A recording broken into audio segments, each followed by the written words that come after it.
وہ یہ کہتے ہیں کہ پارلیمنٹ کے اوپر حملہ کرنے اور اس کے علاوہ سپریم کورٹ آف پاکستان پہ حملہ کرنے، ججز کے خلاف بات کرنے، اسٹیبلشمنٹ کے خلاف اپنے جلسوں کے اندر بات کرنے، سپریم کورٹ کے دروازے کے اوپر کھڑے ہو کے باتیں کرنے، کیا اس کو استحقاق حاصل ہے کہ وہ دوسروں کے اوپر الزامات یہ لگائے کہ وہ سیاسی جماعت نہیں ہے؟ اب اس ضمن کے اندر پاکستان پیپلز پارٹی کو میڈیاکر کے طور پہ بیچ میں لایا جا رہا ہے. اب وہ میڈیٹر کے طور پہ کیا ذمہ داریاں سر انجام دیں گی یہ دیکھنا ہے. دوسری طرف مدت ملازمت پہ توسیع کے حوالے سے جو بات ہے اس پہ اعظم نذیر تارڑ صاحب کہتے ہیں کہ منصور علی شاہ صاحب نے یہ بات کی کہ پارلیمنٹ اگر توسیع دینا چاہے تو ہمیں کوئی اعتراض نہیں ہے. انہوں نے کہا جی سپریم کورٹ کے حالیہ فیصلے سے ایک جماعت کو مضبوط ہونے کا موقع دیا گیا ہے. 8 ججز نے مخصوص نشستوں کے کیس میں آئین کو ری رائٹ کیا ہے. جن ایم پی ایز کو بغیر سنے گھر بھیجا گیا ہے وہ بھی ریویو میں آ رہے ہیں. جب یہ بات ان کی طرف سے کی گئی تو اس سے وہ تاثر تو کلیئر ہوتا ہے کہ جو پاکستان تحریک انصاف بنا رہی ہے اور دیگر افراد بنا رہے ہیں کہ ان 8 ججز کو ڈومیننٹ کرنے کے لیے یہ ایڈ ہاک ججز کی تعیناتی کا جو اختراع نکالی گئی ہے یہ ان وجوہات کی بنیاد پہ نکالی گئی ہے اور اس کو انڈورس کیا ہے وفاقی وزیر قانون اعظم نذیر تارڑ صاحب کے اس بیان نے کہ 8 ججز نے آئین کو ری رائٹ کیا ہے. یعنی آپ آئین کو ری رائٹ کرنے جو آپ کی جو اصطلاح کے اندر آئین کو ری رائٹ کر رہے ہیں تو آپ نے ان کو ڈومیننٹ کرنے کے لیے ایڈ ہاک ججز کی تعیناتی کے اوپر زور دیا. میں آج سے 3 دن پہلے یہ بات کر چکا تھا کہ جسٹس مقبول باقر نجفی جو ہیں وہ بھی معذرت کر چکے ہیں. تو آج اس کو رپورٹ کیا جا رہا ہے کہ جسٹس مقبول باقر نجفی نے بھی معذرت کر لی ہے. اس دن یہ کہا جا رہا تھا کہ جسٹس مقبول باقر نجفی صاحب کی طرف سے ابھی جواب آنے کی امید ہے کہ وہ کیا جواب دیتے ہیں اس کا انتظار کیا جا رہا ہے. تو آج اس کو بیان کیا جا رہا ہے لیکن اس دن ذرا یہ بتاتے تھے کہ جسٹس مقبول باقر نجفی نے بھی اس سے معذرت کر لی ہے.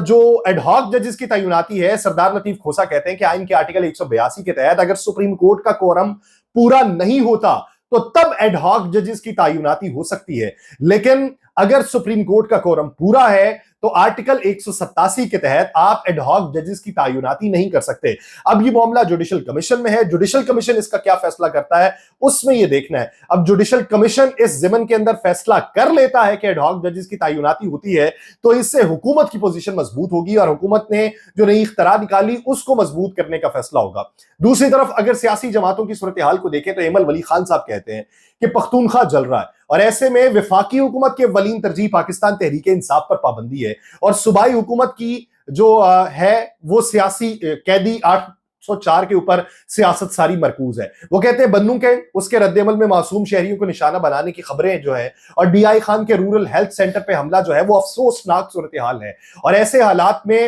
حکومتوں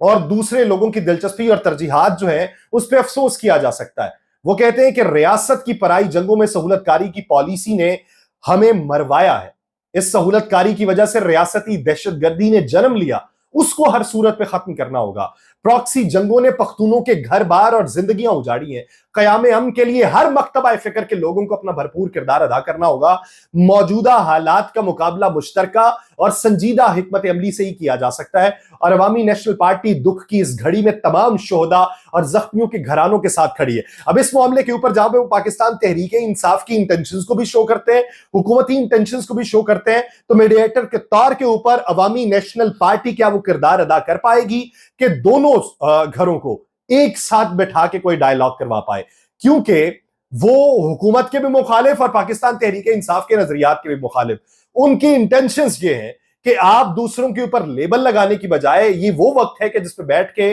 ٹیبل ٹاک کی جا سکے اور جس سے کوئی مستقبل کی حکمت عملی کو طے کیا جا سکے. دوسری طرف بات جو ہے توشہ خانہ کیس کے حوالے سے جس کا نیا کیس دائر کیا گیا, اس میں عمران خان صاحب اور ان کی اہلیہ بشریٰ بی بی کی جانب سے بیرسٹر سلمان صفدر اور خالد یوسف نے اسلام آباد ہائی کورٹ میں درخواست دائر کی ہے جس میں چیئرمین نیب, ڈی جی نیب اور دیگر نیب افسران کو فریق بنایا گیا. اور درخواست کے اندر یہ موقف اختیار کیا گیا ہے کہ عمران خان صاحب, ان کی اہلیہ بشریٰ بی بی یہ شامل تفتیش ہوئے, گرفتاری کی ضرورت نہیں ہے. اعلیٰ عدلیہ نے بار بار کہا ہے کہ صرف نامزد ہونے پہ کسی بھی شخص کو فوراً گرفتار نہ کیا جائے, لہٰذا جو گرفتاری ہے وہ اعلیٰ عدلیہ کے احکامات کی بھی خلاف ورزی ہے. درخواست کے اندر یہ موقف اپنایا گیا کہ سیاسی مخالفت پر وفاقی اور پنجاب حکومت نے عمران خان اور بشریٰ بی بی کو لمبے عرصے تک زیر حراست رکھنے کا پلان بنایا. دونوں ملزمان کو اسلام آباد ہائی کورٹ میں درخواست جو ہے وہ زیر سماعت ہونے کے دوران گرفتار کرنا جو ہے وہ بدنیتی کا ثبوت ہے اور اس کی بنا کے اوپر درخواست میں ہم یہ استدعا کرتے ہیں کہ دونوں کی گرفتاری جو ہے اسے غیر قانونی قرار دیا جائے, رہا کرنے کے احکامات دیے جائیں اور آئندہ کسی بھی مقدمے میں گرفتاری جو ہے وہ اسلام آباد ہائی کورٹ کے احکامات سے مشروط کر دی جائے، جبکہ حکومتی اداروں کو عدالتی احکامات کے بغیر بانی پاکستان تحریک انصاف عمران خان اور بشرا بی بی کی گرفتاری سے روکا جائے۔ لیکن حکومتی انٹینشنز یہ ہیں، حکومت یہ سمجھتی ہے کہ پروسیکیوشن کا کیس مضبوط ہے، اور پروسیکیوشن کے کیس کی مضبوطی کی وجہ سے انہیں جو پچھلے کیس کے اندر سزائیں ہوئی تھیں اس سے زیادہ سزائیں اس کیس میں ہوں گی۔ جبکہ عمران خان صاحب نے صحافیوں سے گفتگو کرتے ہوئے یہ کہا تھا کہ انہیں یہ معلوم پڑ چکا تھا کہ جس نیکلس کو انہوں نے کروڑوں سے بڑھا کر اربوں روپے کی مالیت اس کی لگا دی، وہ نیکلس ہمارے پاس ہی موجود ہے، اس وجہ سے یہ نیکلس سے ہٹے ہیں اور یہ آئے ہیں گھڑیوں کے اوپر، اور گھڑیوں کے کیس کو تقویت پہنچانے کی انہوں نے کوشش کی ہے۔ تو یہ سراسر میرے خلاف بدنیتی پہ مبنی کیس ہے۔ اب دیکھیے کہ اس کیس میں زیادہ سے زیادہ سزا مل پاتی ہے یا پھر عدلیہ سے انہیں ریلیف مل جاتا ہے، جبکہ دوسری طرف مخصوص نشستوں کے کیس کو لے کے وفاقی حکومت یہ کہتی ہے کہ بطور پارلیمانی پارٹی ہم جو ہے وہ عدالت میں نہیں جائیں گے، لیکن عدالت میں جو ہے وہ ہر ایم پی اے اور ہر ایم این اے تو جا سکتا ہے کہ جو اس میں وکٹم رہا ہے، کہ جس نے حلف اٹھایا تھا اور حلف اٹھانے کے بعد ان کی رکنیت کو معطل کر دیا گیا تھا اور ان کی نشستیں دوسروں کو دے دی گئی تھی۔ سوال یہ پیدا ہوتا ہے کہ حلف اٹھایا جاتا ہے پارلیمانی پارٹی کی طرف سے نامزد کیے جانے کے اوپر، اگر پارلیمانی پارٹی نامزد ہی نہ کرے تو وہ حلف ہی نہیں اٹھا سکتے، کیونکہ وہ ڈائریکٹ الیکشن جیت کے نہیں آتے۔ پارلیمانی پارٹی اپنی ترجیحی فہرستوں کے اندر اگر ان کا نام دے گی تو تب ایوان کے اندر آئیں گے، تو وہاں پر اگر کوئی وکٹم ہے تو وہ پارلیمانی پارٹی ہے جس نے وہ فہرستیں جمع کروائی تھی۔ اگر پارلیمانی پارٹی کا کیس مضبوط نہیں ہوتا تو انڈیویجول کے طور پہ وہ عدالت کس طریقے سے جا سکتے ہیں کہ عدالت میں وہ شخص جا سکتا ہے کہ جس نے الیکشن لڑا ہو، ووٹ حاصل کیے ہوں، اور اس کی بنا کے اوپر اس کی رکنیت کو معطل کر دیا جائے اور دوسرے جو ہیں وہ ان کو وہ نشستیں تفویض کر دی جائیں۔ جس طریقے سے کیسز جو ہیں وہ الیکشن کمیشن کے جو ٹریبیونلز ہیں اس کے اندر لگے ہوئے ہیں، اگر یہ اٹھ کے جائیں گے تو اس کا ذاتی مقصد یہی دکھائی دیتا ہے کہ یہ اگر ہمیں نشستیں نہیں ملی تو ان کو کیسے مل سکتی ہیں، اس کے اصول کے اوپر یہ وہاں پر انفرادی طور پہ جائیں گے۔ لیکن کیا انفرادی طور کے اوپر ان کی درخواستوں کو انٹرٹین کیا جا سکتا ہے؟ کیا ان 8 ججز کے علاوہ کوئی اور بینچ بیٹھ کے ان کی درخواستوں کو سن سکتا ہے؟ کیونکہ اگر لارجر جو ہے وہ فیصلہ کر چکا ہے تو مائنورٹیز ان کے حق میں کس طریقے سے فیصلہ کر سکتے ہیں؟ تو یہ ڈیلے ٹیکٹکس ہیں جو وفاقی حکومت کی طرف سے اپنائے جا رہے ہیں۔ وفاقی حکومت کا ہر اقدام جو ہے وہ ان کے اتحادیوں کو کیا پسند ہے یا نہیں پسند، دوسروں کو پسند ہو یا نہ ہو، یہ ان کے لیے بڑے فکر کی بات نہیں ہے، لیکن اتحادیوں کے لیے پسند اور ناپسند ہونا ان کے لیے فکر کی بات ہو سکتی ہے۔ پاکستان پیپلز پارٹی کی طویل خاموشی جو ہے،